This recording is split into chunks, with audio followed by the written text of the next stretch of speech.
To my Kiran 22 my YouTube channel. So ಯಾರೆಲ್ಲ first time ನೋಡ್ತಾ ಇದ್ದೀರಾ ಪ್ಲೀಸ್ ಇಲ್ಲೂ ಕೂಡ ಸ್ಕಿಪ್ ಮಾಡ್ತೀರಾ ನೋಡಿ, ಓಕೆನಾ. ಫಸ್ಟಿಗೆ ನಾನು ಮಿಷಿನ್ ಎಂಬ್ರಾಯ್ಡರಿ ಬಗ್ಗೆ ಹೇಳಿದ್ದೀನಿ, ಮಿಷಿನ್ ಎಂಬ್ರಾಯ್ಡರಿ ಬಗ್ಗೆ ಇಂಟ್ರೊಡಕ್ಷನ್ಸ್ ಕೊಟ್ಟಿದ್ದೀನಿ. ಹಾಗೆಯೇ ನೆಕ್ಸ್ಟ್ ದಿನಗಳಲ್ಲಿ ನಾನು ಬೇಸಿಕ್ಕಿಂದ ಯಾವ ಥರ ಇರುತ್ತೆ ನೋಟ್ಸ್ ಅನ್ನೋದ್ರನ್ನ ನಾನು ಹೇಳ್ತಾ ಹೋಗ್ತೀನಿ ಮಿಷಿನ್ ಎಂಬ್ರಾಯ್ಡರಿಯಲ್ಲಿ. ಹಾಗೆಯೇ ಮತ್ತು ಹ್ಯಾಂಡ್ ಎಂಬ್ರಾಯ್ಡರಿ ಕೂಡ ಹ್ಯಾಂಡ್ ಎಂಬ್ರಾಯ್ಡರಿಯಲ್ಲಿ. ಸೊ ನಮಗೆ ಬೇಸಿಕ್ ಸ್ಟಿಚಸ್ ಮೇನ್ ಇಂಪಾರ್ಟೆಂಟ್ ಆಗುತ್ತೆ ಅಲ್ವಾ, ಹಾಗಾಗಿ ನಾನು ಬೇಸಿಕ್ಕಿಂದ ಹೇಳ್ಕೊಡ್ಬೇಕು ಅಂದ್ಕೊಂಡಿದ್ದೀನಿ. ನನ್ನ ಉದ್ದೇಶ ಏನಂತ ಹೇಳಿದ್ರೆ ನನ್ನ ವಿಡಿಯೋ ಒಂದಿಷ್ಟು ಜನಕ್ಕೆ ನೋಡ್ತಾ ಇರೋರಿಗೆ ಸೊ ಒಂದು ಗುಡ್ ಇನ್ಫಾರ್ಮೇಷನ್ ಆಗಿರಬೇಕು, ಹಾಗೇನೆ ಅವ್ರನ್ನ ನನ್ನಿಂದ ಏನಾದರೂ ಕಲಿಬೇಕು ಅನ್ನೋದೇ ನನ್ನ ಒಂದು ಉದ್ದೇಶ. ಹಾಗಾಗಿ ಸೊ ನಾನು ಫಸ್ಟ್ ಬೇಸಿಕ್ಕಿಂದನೇ ಹೇಳ್ಕೊಡೋದಕ್ಕೆ ಆದಷ್ಟು ಟ್ರೈ ಮಾಡ್ತೀನಿ. ಸೊ ಹಾಗೆಯೇ ಕೂಡ ನೋಟ್ಸು ಕೂಡ ನಾನು ಮಿಷಿನ್ ಎಂಬ್ರಾಯ್ಡರಿ ಬಗ್ಗೆ ಆಗಿರ್ಬೋದು, ಬಟ್ ನೋಟ್ಸನ್ನ ಮಿಷಿನ್ ಎಂಬ್ರಾಯ್ಡರಿ ಬಗ್ಗೆ ಎಲ್ಲೂ ಕೂಡ ಇಂಟ್ರೊಡಕ್ಷನ್ ಮಾಡಲ್ಲ. ಬಟ್ ನಾನು ಅದನ್ನಕ್ಕೆ ಒಂದು ಬೇಸಿಕ್ಕಾಗಿ ಇಟ್ಕೊಂಡ್ಬಿಟ್ಟು ಅದನ್ನು ಮಾಡಬೇಕು ಅಂದ್ಕೊಂಡಿದ್ದೀನಿ. ಮಿಷಿನ್ ಎಂಬ್ರಾಯ್ಡರಿ ಬಗ್ಗೆ ಒಂದು ನೋಟ್ಸ್ ಪ್ರಿಪೇರ್ ಮಾಡಬೇಕು ಅಂದ್ಕೊಂಡಿದ್ದೀನಿ. ಹಾಗೆ ಮತ್ತು ಹ್ಯಾಂಡ್ ಎಂಬ್ರಾಯ್ಡರಿನೂ ಕೂಡ ನೋಟ್ಸ್ ಇರುತ್ತೆ. ಮೇ ಬಿ ಹ್ಯಾಂಡ್ ಎಂಬ್ರಾಯ್ಡರಿ ಅಂತ ಬಂದಾಗ ನೋಟ್ಸ್ ಎಲ್ಲದಕ್ಕೂ ಕೂಡ ಅವೈಲೇಬಲ್ ಇರುತ್ತೆ, ಬಟ್ ಅದನ್ನು ಕೂಡ ನೋಟ್ಸನ್ನ ನಾನು ಇದರಲ್ಲಿ ಹೇಳ್ತಾ ಹೋಗ್ತೀನಿ. ನೆಕ್ಸ್ಟ್ ಇನ್ನೊಂದೇನಪ್ಪ ಅಂತ ಹೇಳಿದ್ರೆ ಬ್ಲೌಸ್ ಕಟ್ಟಿಂಗ್ ಆ್ಯಂಡ್ ಸ್ಟಿಚಿಂಗ್ ಅಂತ ಬಂದಾಗ ಸೊ ನಾನು ಡೈರೆಕ್ಟಾಗಿ ಬ್ಲೌಸ್ ಕಟ್ಟಿಂಗನ್ನು ತೋರಿಸಿದ್ದೀನಿ, ಬಟ್ ಸ್ಟಿಚಿಂಗ್ ತೋರಿಸಿಲ್ಲ. ಬ್ಲೌಸ್ ಕಟ್ಟಿಂಗಿಂದನೇ ಸ್ಟಾರ್ಟ್ ಮಾಡಿದ್ದೀನಿ. ಆಮೇಲೆ ಅನ್ನಿಸ್ತು ನನಗೆ ಫಸ್ಟಿಂದನೂ ಕೂಡ ಅಂದರೆ ಬೇಸಿಕ್ಕಿಂದನೂ ಕೂಡ ನೋಟ್ಸ್ ಅವೈಲೇಬಲ್ ಮಾಡಬೇಕು, ನೋಟ್ಸನ್ನು ನಾನು ತೋರಿಸ್ತಾ ಹೋದರೆ ಸೊ ನಿಮಗೂ ಒಂದು ಕ್ಯೂರಿಯಾಸಿಟಿ ಇರುತ್ತಲ್ವಾ ಬೇಸಿಕ್ಕಿಂದ ಕಲಿಯೋಕ್ಕೆ ಅಂತ ಹೇಳ್ಬಿಟ್ಟು ನಾನು ಇವಾಗ ನೋಟ್ಸನ್ನ ಮಾಡಬೇಕು ಅಂದ್ಕೊಂಡಿದ್ದೀನಿ. ಪ್ಲೀಸ್ ಯಾರೆಲ್ಲ ಫಸ್ಟ್ ಟೈಮ್ ನೋಡ್ತಿದ್ದೀರಾ ಎಲ್ಲೂ ಕೂಡ ಸ್ಕಿಪ್ ಮಾಡಬೇಡಿ. ಫಸ್ಟ್ ಟೈಮ್ ನೋಡ್ತಾ ಇದ್ದರೆ ಸಬ್ಸ್ಕ್ರೈಬ್ ಮಾಡಿಕೊಂಡು ನಾನು ಆಗ್ತಿರೋಂತಹ ವೀಡಿಯೋಸ್ನ 1 by 1 ಎಲ್ಲ ನೋಡ್ತಾ ಹೋಗಿ, ಆಗ ನಿಮಗೆ ಗೊತ್ತಾಗಬಹುದು ಸೊ ಯಾವ ಥರ ನಾನು ಕ್ಲಾಸಸ್ ಹೇಳ್ಕೊಡ್ತಾ ಇದ್ದೀನಿ ಅಂತ ಹೇಳ್ಬಿಟ್ಟು. ಬಟ್ ಇಷ್ಟು ದಿನಗಳಲ್ಲಿ ನಾನು ಮಾಡಿದಂತಹ ಒಂದು ಹೇಳ್ಕೊಟ್ಟಿರೋಂತಹ ಒಂದು ವಿಡಿಯೋದಲ್ಲಿ ಎಲ್ಲೂ ಬೇಸಿಕ್ ನೋಟ್ಸ್ ಎಲ್ಲೂ ಕೂಡ ನಾನು ಕೊಟ್ಟಿಲ್ಲ, ಬರೀ ಇಂಟ್ರೊಡಕ್ಷನ್ಸ್ ಕೊಟ್ಟಿದ್ದೀನಿ. ಡೈರೆಕ್ಟಾಗಿ ನಾನು ಮಿಷಿನ್ ಬಗ್ಗೆ ಬ್ಲೌಸ್ ಕಟ್ಟಿಂಗು ಸ್ಟಿಚಿಂಗು ಹೇಳ್ಕೊಟ್ಟಿದ್ದೀನಿ. ಈಗ ಏನಪ್ಪ ಅಂತ ಹೇಳಿದರೆ ನಾನು ಇಂಟ್ರೊಡಕ್ಷನ್ಸ್ ಜೊತೆಗೇ ನೋಟ್ಸ್ ಕೂಡ ಅವೈಲೇಬಲ್ ಮಾಡ್ತೀನಿ, ಓಕೆನಾ.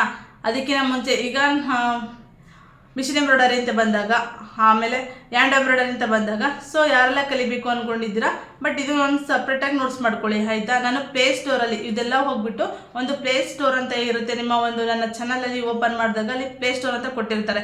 ಆ ಪ್ಲೇ ಸ್ಟೋರಲ್ಲಿ ಹೋಗಿಬಿಟ್ಟು ನೀವು ಸರ್ಚ್ ಮಾಡಿದ್ರೆ ಮಿಷಿನ್ ಎಂಬ್ರಾಯ್ಡರಿ ಬೇರೆ ಇರುತ್ತೆ, ಹಾಗೇನೆ ಹ್ಯಾಂಡ್ ಎಂಬ್ರಾಯ್ಡರಿ ಬೇರೆ ಇರುತ್ತೆ, ಹಾಗೇನೆ ಮತ್ತು ಕೆಲವೊಂದು ಪೇಂಟಿಂಗ್ ಇವೆಲ್ಲ ಆದಾದ್ಮೇಲೆ ಲಾಸ್ಟ್ ದಿನಗಳಲ್ಲಿ ನಾನು ಪೇಂಟಿಂಗ್ ಕ್ಲಾಸನ್ನು ಕೂಡ ಹೇಳ್ಕೊಡ್ತಾ ಹೋಗ್ತೀನಿ. ಮೀನ್ಸ್ ಕ್ಲಾತ್ ಮೇಲೆ ಯಾವ ಥರ ಪೇಂಟಿಂಗ್ ಮಾಡಿದ್ರೆ ಚೆನ್ನಾಗಿರುತ್ತೆ ಅಲ್ವಾ, ಆ ಥರ ಪೇಂಟಿಂಗ್ ಕ್ಲಾಸಸ್ಸನ್ನು ಕೂಡ ಹೇಳ್ಕೊಡ್ತಾ ಹೋಗ್ತೀನಿ, ಓಕೆನಾ. ಅಲ್ಲಿ ಪ್ಲೇ ಸ್ಟೋರಲ್ಲಿ ಹೋಗಿ ನಾವು ಸರ್ಚ್ ಮಾಡಿದಾಗ ನಾನು ಅಲ್ಲಿ 1 by 1 ಮಿಷಿನ್ ಎಂಬ್ರಾಯ್ಡರಿ ಸಪ್ರೇಟ್ ಇರುತ್ತೆ, ಹ್ಯಾಂಡ್ ಎಂಬ್ರಾಯ್ಡರಿ ಸಪ್ರೇಟ್ ಇರುತ್ತೆ, ಪೇಂಟಿಂಗ್ ಕ್ಲಾಸ್ ಸಪ್ರೇಟ್ ಆಗಿರುತ್ತೆ. ಹಾಗೆ ಬ್ಲೌಸ್ ಬಗ್ಗೆ ಬಂದಾಗ ಅದನ್ನು ಕೂಡ ಸಪ್ರೇಟ್ ಕ್ಲಾಸಸ್ ಮಾಡಿರ್ತೀನಿ ಅಲ್ವಾ. ಸೊ ಅದನ್ನು ಕೂಡ ಪ್ಲೇ ಸ್ಟೋರಲ್ಲಿ ಪಾರ್ಟ್ ಆಫ್ ಆಗಿ ನಾನಲ್ಲಿ ಸ್ಟೋರ್ ಮಾಡಿರ್ತೀನಿ. ಸೊ ಅಲ್ಲಿ ಸೇವ್ ಮಾಡಿರ್ತೀನಿ ಆಯಿತಾ. ನೀವು ಹೋಗಿ ಅಲ್ಲಿ ಸರ್ಚ್ ಮಾಡ್ಬೋದು. ಇದೇನು ಎಲ್ಲ ಮಿಕ್ಸ್ ಮಾಡಿದ್ದಾರೆ ಅಂತ ನಿಮಗೆ ಕನ್ಫ್ಯೂಸ್ ಆಗೋದು ಬೇಡ ಅಂತ ಹೇಳ್ತಾ ಇದ್ದೀನಿ. ಪ್ಲೇ ಸ್ಟೋರಲ್ಲಿ ಹೋಗಿ ಸರ್ಚ್ ಮಾಡಿದ್ರೆ ಅಲ್ಲಿ ಬ್ಲೌಸಿಂದ ಬರುತ್ತೆ. ನಾವೇನು ಸರ್ಚ್ ಮಾಡ್ತೀವೋ ಬ್ಲೌಸಿಂದ ಅಂದರೆ ಬ್ಲೌಸಿಂದ ಬರುತ್ತೆ, ಮಿಷಿನ್ ಎಂಬ್ರಾಯ್ಡರಿ ಹರಿ ವರ್ಕಿಂದಿದ್ರೆ ಹರಿ ವರ್ಕೇ ಬರ್ತಾ ಹೋಗುತ್ತೆ ಆಯಿತಾ. ಮಿಕ್ಸ್ ಮಾಡ್ಕೊಂಡು ನೀವು ಕನ್ಫ್ಯೂಸ್ ಮಾಡ್ಕೊಳೋ ಅವಶ್ಯಕತೆ ಇಲ್ಲ. ಪ್ಲೇ ಸ್ಟೋರಲ್ಲಿ ಹೋದರೆ 1 by 1 ಎಲ್ಲ ಸಿಗ್ತಾ ಹೋಗುತ್ತೆ ಕ್ಲಾಸಸ್ಗಳು. ಹಾಗೆಯೇ ಇವತ್ತು ಏನು ಹೇಳ್ತಾ ಇದ್ದೀನಿ ಅಂದರೆ ಇವತ್ತು ಮಿಷಿನ್ ಎಂಬ್ರಾಯ್ಡರಿ ಸೊ ಹಾಗೆ ಹ್ಯಾಂಡ್ ಎಂಬ್ರಾಯ್ಡರಿ ಬಗ್ಗೆ ಹೇಳ್ತಾ ಇಲ್ಲ. ಈಗ ಡೈರೆಕ್ಟಾಗಿ ಬಂದುಬಿಟ್ಟು ನಾನು ಬ್ಲೌಸ್ ಕಟ್ಟಿಂಗ್ ಆರ್ಡಿನರಿ ಮಿಷಿನ್ಸ್ ಇದೆ ಅಲ್ವಾ, ಆ ಮಿಷಿನ್ ಬಗ್ಗೆ ಹೇಳ್ತಾ ಇದ್ದೀನಿ. ಬ್ಲೌಸ್ ಕಟ್ಟಿಂಗಿಂದು ಬ್ಲೌಸ್ ಕಟ್ಟಿಂಗ್ ಕಲಿಬೇಕಾದ್ರೆ ನಾವು ಬೇಸಿಕ್ ಹೆಂಗೆ ಕಲಿಬೇಕು ಅಂತ ಹೇಳ್ಕೊಡ್ತಾ ಹೋಗ್ತೀನಿ ಆಯಿತಾ. ಬನ್ನಿ ನೋಡೋಣ ಬೇಸಿಕಲಿ ಯಾವ ಥರ ಇರುತ್ತೆ ನಮ್ಮ ಸ್ಟಿಚಸ್ ಅಂತ ಹೇಳ್ಬಿಟ್ಟು.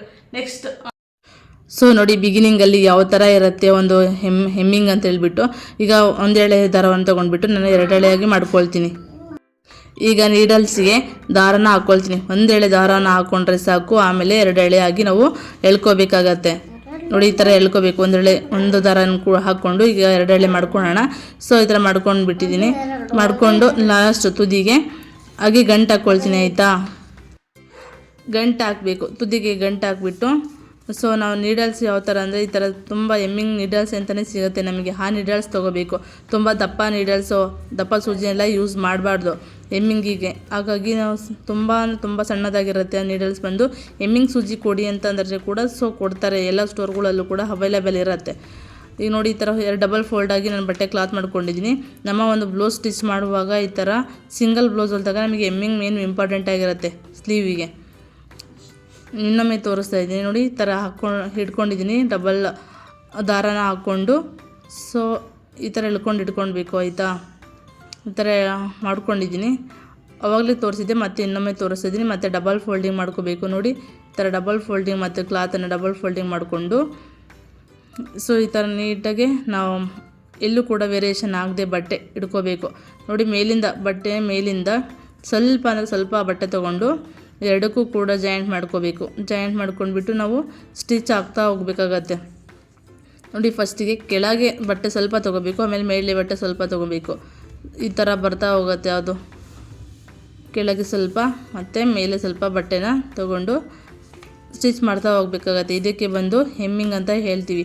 ಇದು ಮೇನ್ ಇಂಪಾರ್ಟೆಂಟ್ ಆಗಿರುತ್ತೆ ನಮ್ಮ ಒಂದು ಸ್ಟಿಚಿಂಗ್ ಕಲಿಬೇಕಾದ್ರೆ, ಬ್ಲೌಸ್ ಸ್ಟಿಚಿಂಗ್ ಕಲಿಬೇಕಾದ್ರೆ ಫಸ್ಟ್ ಕ್ಲಾಸಸ್ ಬಂದುಬಿಟ್ಟು ಹೆಮ್ಮಿಂಗ್ ಆಗಿರುತ್ತೆ ನೋಡಿ. ನೀವು ನೋಡ್ತಾ ಇರ್ಬೋದು, ಕಾಣಿಸುತ್ತಾ ಇದೆ ಅಂತ ತಿಳ್ಕೊಳ್ತೀನಿ ನೋಡಿ. ಇದು ಬಂದುಬಿಟ್ಟು ಮೇಲೆ ಈ ಥರ ಇರುತ್ತೆ. ಇದು ಬಂದುಬಿಟ್ಟು ಫಸ್ಟ್ ನಾನು ಸ್ಟಿಚ್ ಹಾಕ್ತಿದ್ದೀನಲ್ವಾ, ಇದು ಒಳಗಿನ ಕ್ಲಾತು. ಇದು ಬಂದುಬಿಟ್ಟು ಉಲ್ಟಾ ಆ ಕಡೆ ಬರ್ತಾ ಇದಲ್ವ ಸ್ಟಿಚ್ಚು, ಅದು ಬಂದುಬಿಟ್ಟು ಸೀದಾ ತೋರಿಸ್ತೀನಿ, ನೋಡ್ತಾ ಹೋಗಿ ನೋಡಿ. ಫಸ್ಟಿಗೆ ಸ್ವಲ್ಪ ಬಟ್ಟೆ ತೊಗೋಬೇಕು, ಆಮೇಲೆ ಮೇಲಿರೋ ಬಟ್ಟೆನೂ ಕೂಡ ತೊಗೊಂಡು ನಾವು ಸ್ಟಿಚ್ ಮಾಡ್ತಾ ಹೋಗಬೇಕು.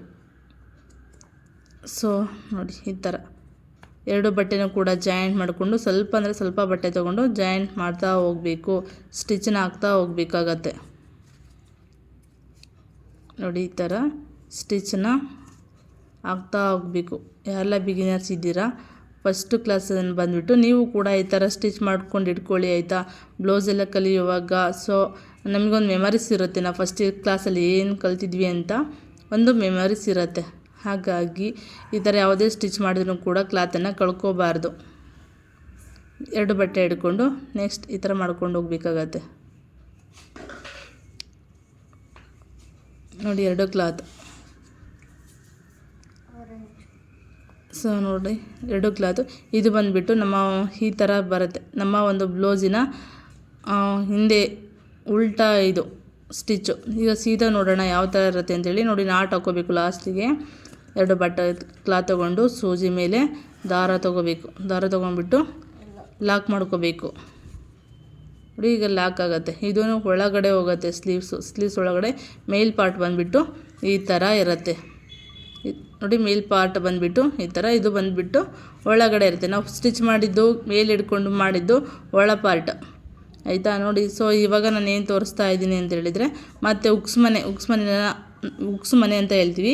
ಆ ಒಂದು ಉಕ್ಸ್ ಮನೆನ ಮಿಷಿನಲ್ಲಿ ಕೂಡ ಮಾಡ್ಬೋದು, ಸರಿನಾ. ಆದರೆ ಕೆಲವೊಂದು ಒಬ್ಬರು ರೇಷ್ಮೆ ಸೀರೆ ಆ ಥರ ಎಲ್ಲ ಹೇಳಿದ್ರೆ ಉಕ್ಸ್ ಮನೆನ ನಮಗೆ ದಾರದಲ್ಲೇ ಮಾಡಿ ಅಂತ ಕೇಳ್ತಾರೆ. ಹಾಗಾಗಿ ಮಾಡಬೇಕಾದ್ರೆ ದಾರದಲ್ಲಿ ಯಾವ ಥರ ಮಾಡಬೇಕು ಅಂದರೆ ನೋಡಿ, ಇದನ್ನು ದಪ್ಪ ದಾರ ತೊಗೊಳ್ತೀನಿ, ಅಂದರೆ 4 ಎಳೆ ಆಗಿ ದಾರ ತೊಗೊಂಡಿದ್ದೀನಿ. ಸ್ವಲ್ಪ ದಪ್ಪ ಇರಬೇಕು. 4 ಎಳೆ ದಾರ ತೊಗೊಂಡ್ಬಿಟ್ಟು ತುದಿಗೆ ಗಂಟು ಹಾಕಬೇಕು ಆಯಿತಾ. ಸೊ ಗಂಟು ಹಾಕ್ಬಿಟ್ಟು ನೋಡಿ, ಕೆಳಗಿಂದ ಮೇಲೆ ತಗೋಬೇಕು ಬಟ್ಟೆಗೆ. ಅವು ನೋಡಬೇಕು ಎಷ್ಟು ನಮಗೆ ಲೆಂತ್ ಬೇಕಾಗತ್ತೆ ಅಂತೇಳ್ಬಿಟ್ಟು ನೋಡಿ. ನಾನು ಸ್ವಲ್ಪ ನಿಮಗೆ ಕಾಣಲಿ ಅಂತೇಳಿ ಸ್ವಲ್ಪ ಜಾಸ್ತಿನೇ ಲೆಂತ್ ತೊಗೊಳ್ತಾ ಇದ್ದೀನಿ. ಇಷ್ಟು ಲೆಂತ್ ತೊಗೊಳ್ಳೋದು ಬೇಡ, ಸ್ವಲ್ಪ ತೊಗೊಂಡ್ರೆ ಲೆಂತು ಸಾಕು ಆಯಿತಾ. ಮತ್ತು ಅಲ್ಲಿ ಎಷ್ಟು ಫಸ್ಟಿಗೆ ಹಾಕಿದ್ವಿಲ್ಲ ಸೂಜಿ ತಗೊಂಡಿಲ್ವ, ಅಲ್ಲಿಗೆ 2 ಟೈಮ್ಸ್ 2 ಸರಿ ನಾವು ದಪ್ಪ ಮಾಡ್ಕೋಬೇಕು.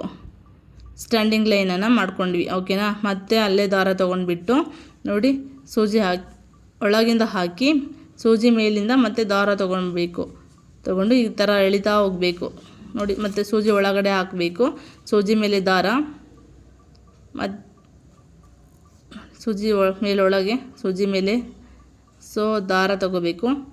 ಮತ್ತು ಈ ಥರ ಬರ್ತಾ ಹೋಗುತ್ತೆ. ಸೊ ಎಲ್ಲೂ ಕೂಡ ಸ್ಕಿಪ್ ಮಾಡಬೇಡಿ ಆಯಿತಾ. ಸ್ಕಿಪ್ ಮಾಡ್ತಾ ಇದ್ದರೆ ನಿಮಗೆ ಗೊತ್ತಾಗಲ್ಲ ಸಾರಿ ಅಲ್ವಾ.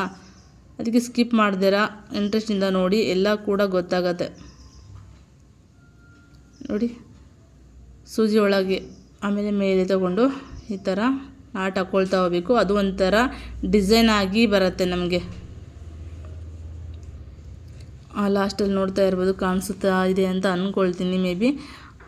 ನೋಡಿ ಯಾವ ಥರ ಕಾಣಿಸ್ತಾ ಇದೆ ಅಂತ. ಸೂಜಿ ಮೇಲೆ ದಾರ ತೊಗೊಂಡು ಅದು ಎಷ್ಟು ದಾರ ನಾವು ಸ್ಟ್ಯಾಂಡಿಂಗ್ ಲೈನ್ ಹಾಕ್ಕೊಂಡಿರ್ತೀವಿ ಅಲ್ಲಿ ತನಕ ಕೂಡ ಇದೇ ಪ್ರೋಸೆಸ್ ಆಗಿ ಹಾಕ್ಕೊಳ್ತಾ ಹೋಗಬೇಕು. ಇದು ಬಂದುಬಿಟ್ಟು ಉಕ್ಸ್ ಹಾಕ್ತೀವಿ ಅಲ್ವಾ, ಆ ಉಕ್ಸ್ ಹಾಕ್ತೀವಲ್ಲ ಅದು ಉಕ್ಸ್ ಮನೆ ಮಾಡಲ್ಲ, ಬಟ್ ಈ ಥರ ಒಂದು ಕ್ರಿಯೇಟಿವ್ ಆಗಿ ಮಾಡೋ ಅಂತಹದ್ದು ಇದು. ಸೊ ಮಿಷಿನಲ್ಲಿ ಯಾವ ಥರ ಹುಕ್ಸ್ ಮನೆ ಮಾಡೋದು ಅಂತ ಕೆಲವೊಂದು ಬ್ಲೌಸಿಗೆ ನೆಕ್ಸ್ಟ್ ಹೇಳ್ಕೊಡ್ತೀನಿ ಆಯಿತಾ. ನೋಡಿ ಲಾಸ್ಟಿಗೆ ಯಾವ ಥರ ಬರ್ತಾ ಇದೆ ಕಾಣಿಸ್ತಾ ಇದೆ. ಸೊ ಕ್ಲಿಯರ್ ಕಾಣಿಸ್ತಾ ಇಲ್ಲ ಅನಿಸುತ್ತೆ ಮೇ ಬಿ. ನೋಡಿ ಈ ಥರ ಕಾಣಿಸುತ್ತೆ ನಮಗೆ.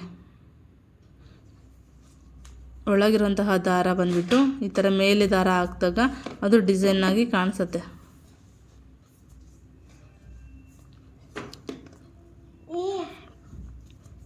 ಓಕೆನಾ, ಆಯಿತಾ. ಈ ಥರ ಪ್ರೋಸೆಸ್ ಇರುತ್ತೆ. ನೋಡ್ತಾ ಇರ್ಬೋದು ಲಾಸ್ಟ್ ಎಂಡ್ ಆಗಿದೆ. ಈ ಥರ ನೋಡಿ ಡಿಸೈನಾಗಿ ಎಷ್ಟು ನೀಟಾಗಿ ಕಾಣಿಸ್ತಾ ಇದೆ ಡಿಸೈನಾಗಿ. ನೋಡಿ ಮತ್ತೆ ನಾಟ್ ಹಾಕ್ಕೊಳ್ಳೋದು ಅಂತ ಹೇಳಿದಾಗ ಸೊ ಈ ಥರ ಹಿಂದೆ ತಿರುಗಿಸ್ಬಿಟ್ಟು ಮತ್ತು ಬಟ್ಟೆ ಮೇಲೆ ಸ್ವಲ್ಪ ದಾರ ಹಾಕ್ಕೊಂಡು ಡಬಲ್ ದಾರನ ನಾವು ಸೂಜಿ ಮೇಲೆ ತೊಗೊಂಡ್ಬಿಟ್ಟು ನಾಟ್ ಹಾಕ್ಕೊಳ್ಬೇಕು. ಇಷ್ಟೇ ನೋಡಿ. ಇದು ಬಂದುಬಿಟ್ಟು ಇದು ಉಗ್ಸ್ ಮನೆ ಅಂತ ಹೇಳ್ತೀವಿ. ಇದು ಬಂದು ಹಿಂಭಾಗದಲ್ಲಿ ನಾನು ತೋರಿಸಿರೋದಂತ. ಇದು ಬಂದುಬಿಟ್ಟು ಹೆಮ್ಮಿಂಗ್ ಬಂದುಬಿಟ್ಟು ಮುಂಭಾಗದಲ್ಲಿ ಹಿಂಗೆ ಇರುತ್ತೆ. ಇದು ಬಂದುಬಿಟ್ಟು ಉಗ್ಸ್ ಮನೆ, ಈ ಕಡೆ ಮುಂಭಾಗದಲ್ಲಿ ಹೆಮ್ಮಿಂಗು. ಸೊ ನೋಡಿದ್ರಿ ಅಲ್ವಾ, ಬಿಗಿನಿಂಗ್ ಕಲಿಬೇಕಾದ್ರೆ ಯಾವ ಥರ ನಾವು ಸ್ಟಿಚಸನ್ನು ಕಲಿತಾರೆ ಅಂತ ಹೇಳ್ಬಿಟ್ಟು ನಾನು 2 ಸ್ಟಿಚಸನ್ನು ಹೇಳಿದ್ದೀನಿ. ಸೊ ನೆಕ್ಸ್ಟ್ ನಾನು ಕ್ಲಾಸಸನ್ನು ಸ್ಟಾರ್ಟ್ ಮಾಡ್ತೀನಿ. ಹಾಗೆ ನೋಟ್ಸನ್ನು ಕೂಡ ನೆಕ್ಸ್ಟ್ ವಿಡಿಯೋದಲ್ಲಿ ಹೇಳ್ತಾ ಹೋಗ್ತೀನಿ. ನೀವು ಕೂಡ ನೋಟ್ಸನ್ನು ಮಾಡ್ಕೊಳ್ಳಿ, ಹಾಗೆ ಕಲೀರಿ ಅಂತ ಹೇಳ್ತಾ ಸೊ ನಾನು ಇಲ್ಲಿಗೆ ಒಂದು ವಿಡಿಯೋನ ಎಂಡ್ ಮಾಡ್ತಾ ಇದ್ದೀನಿ. ಸೊ ಇದು ಬಂದುಬಿಟ್ಟು ನಾವು ಬ್ಲೌಸ್ ಸ್ಲೀವ್ಸ್ ಹಾಕುವಾಗ ಮಾಡೋ ಅಂತಹ ಸ್ಟಿಚ್ಚು ಇದು. ನೆಕ್ಸ್ಟು ಉಗ್ಸ್ಪಟ್ಟಿನ ನಾವು ಈ ಥರನೂ ಕೂಡ ಮಾಡ್ಬೋದು. ನಾವು ಮಿಷಿನಲ್ಲೂ ಕೂಡ ಉಗ್ಸ್ಪಟ್ಟಿನ ಮಾಡ್ಬೋದು. ಇದು ಬಂದುಬಿಟ್ಟು ಜಾಸ್ತಿ ರೇಷ್ಮೆ ಸೀರೆ ಇರುತ್ತೆ ಅಲ್ವಾ, ಆ ಥರ ಸೀರೆಗೆ ಇದೇ ಥರ ಮಾಡಿ ಅಂತ ಕೇಳ್ತಾರೆ. ಉಗ್ಸ್ಪಟ್ಟಿ ಮಾಡಿದ್ರೆ ಜಾಸ್ತಿ ಅದು ಇದಾಗತ್ತೆ, ತುಂಬ ಬೇಗ ಹಾಳಾಗೋ ಚಾನ್ಸ್ ಇರುತ್ತೆ ಅಂತ ಹೇಳಿಬಿಟ್ಟು. ಬಟ್ ಯಾವುದು ಕೂಡ ಹಾಳಾಗಲ್ಲ. ಕೆಲವರು ಇದನ್ನು ಲೈಕ್ ಮಾಡ್ತಾರೆ ಅಷ್ಟೇ. ಇದೇ ಬಂದುಬಿಟ್ಟು ಸ್ಲೀವಿಗೆ ನಾವು ಹೆಮ್ಮಿಂಗ್ ಮಾಡ್ತೀವಿ ಅಂತೇವಲ್ವಾ, ಇದು ಬಂದುಬಿಟ್ಟು ಸ್ಲೀವಿಗೆ ಹೆಮ್ಮಿಂಗ್ ಮಾಡೋದು ಈ ರೀತಿ ಕಾಣಿಸುತ್ತೆ ನಮಗೆ. ಸೊ ಇದಕ್ಕೂ ಚಿಕ್ಕದಾಗೂ ಕೂಡ ಮಾಡ್ಬೋದು. ಬಟ್ ನಮ್ಮ ವಿಡಿಯೋದಲ್ಲಿ ನೀವು ತೋರ್ಸೋಕ್ಕೋಸ್ಕರ ಸ್ವಲ್ಪ ಇರಲಿ, ಕ್ಲಿಯರಿಟಿ ಕಾಣಲಿ ಅಂತ ಈ ಥರ ತೋರಿಸಿದ್ದೀನಿ. ಇದು ಬಂದುಬಿಟ್ಟು ಕರೆಕ್ಟ್ ಸೈಡ್ ಇರುತ್ತೆ, ಇದು ಬಂದುಬಿಟ್ಟು ಉಲ್ಟಾ ಸೈಡಲ್ಲಿ ಇಟ್ಕೊಂಡ್ಬಿಟ್ಟು ನಾವು ಮಾಡೋ ಅಂಥದ್ದು. ಓಕೆ, ಇದೇ ಥರ ನೆಕ್ಸ್ಟ್ ವಿಡಿಯೋಗಾಗಿ ನೋಡ್ತಾ ಇರಿ. ನೆಕ್ಸ್ಟ್ ಕ್ಲಾಸಲ್ಲಿ ನಾನು ಬೇರೆ ಸ್ಟಿಚಸನ್ನು ಹೇಳ್ಕೊಡ್ತೀನಿ ಬಿಗಿನಿಂಗಾಗಿ.